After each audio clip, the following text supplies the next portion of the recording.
उसलाई कति माया गर्छस् रे क्या, त्यति माया गर्छु जति म मेरो आमालाई गर्छु क्या, त्यति रेस्पेक्ट गर्छु जति मेरो आमालाई रेस्पेक्ट गर्छु। उनी मेरो सबथोक हो जस्तो लाग्छ। माया चाहिँ एउटासँग हुन्छ, सबैसँग हुँदैन। अनि माया सबैले पाउन पनि सक्दैन। कतिजनाले माया पाएर पनि कसले कदर गर्न सक्दैन। कतिजनाले चाहिँ मायाको लागि तडपिरहेको हुन्छ तर त्यो माया उसलाई बुझाउन सक्दैन। अनि कतिजनालाई चाहिँ के हुन्छ भन्दाखेरि केयरलेस हुन्छ, उसले बुझ्न सकिरहेको हुँदैन कतिवटा कुराहरू। त्यसरी नै जाँदो रहेछ लाइफ चाहिँ होइन।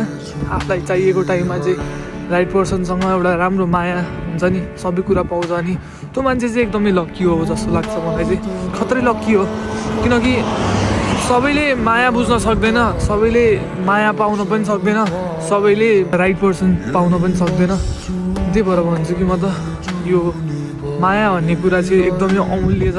चोखो माया पाउन अलिक गाह्रो नै छ होइन। त्यही हो भन्छु म त कस्तो।